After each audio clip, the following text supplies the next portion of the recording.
We've almost reached the end of these reflections on the fruit of the Spirit, and I imagine you know Paul's words by heart now. The fruit of the Spirit is love, joy, peace, patience, kindness, goodness, faithfulness, gentleness, self-control. Against such things there is no law. Today's fruit is surely one of the most attractive. It's maybe not the biggest or brightest looking, but I wouldn't be surprised if it's one that the Spirit especially delights to produce in us, even though it's rarely mentioned in the Bible. It's gentleness. It's a word that's used several times by the Apostle Paul, but it's not always translated in the same way. Sometimes it's translated as kindness. And that's interesting, isn't it? I suppose the tradition of the translation gentleness instead of kindness is just to distinguish two qualities that really belong together. Kind people are gentle, and gentle people are kind. And like all the other fruit of the Spirit, they belong together. In a sense, actually, the fruit of the Spirit are all one fruit. But we need to think more about that. Forgive me if you hate the game of golf and think it's just a good walk spoiled, but here's a golfing illustration, although I suspect it's true of other sports as well. If you watch golf on TV, you'll hear the commentators talking about a player having soft hands. It means they grip the club gently, even when they grip it securely. It's kind of counterintuitive when you begin, and it remains counterintuitive for many golfers, alas. They think the really important thing is how tightly they hold the club. And they don't understand that the really important thing is how the other end of the club face, makes contact with the ball.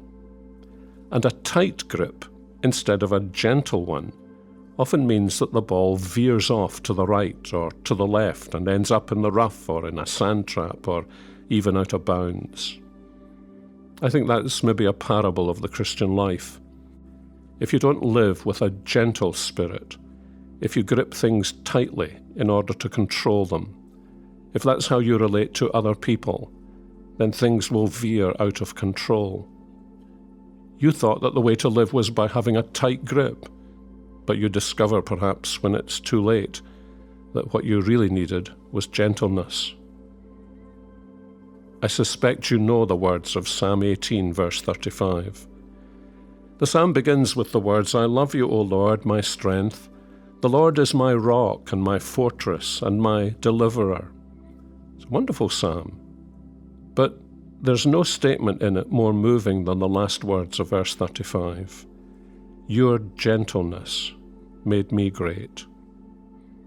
When you think about it, it was God's gentleness with David that must have enabled David in turn to be gentle with Saul. You remember that Saul was within his grasp at the cave of En-gedi in 1 Samuel chapter 24. David could have tightened his grip and killed him, but he used soft hands. God had used soft hands to protect him, and David used soft hands to protect Saul. In fact, his hands became so soft that he felt ashamed he'd even cut off the corner of Saul's robe, and probably made Saul look a fool in the eyes of his men. Here's something I often think about. There's a kind of Christian whose only concern is being right, and too frequently also trying to show that others are wrong. Too many of them have become self-appointed gurus on our social media. But you know, when we're trying to discern the spirits, as the Apostle John tells us to, we should not only ask what is being said, we should ask two other questions. Number one, what isn't being said? And number two, how is what he or she says being said? You see, we need to discern whether something is true or not, but we also need to discern whether the person who says it is gentle, like Christ, don't we?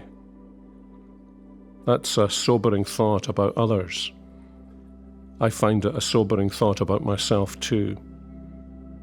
Don't you?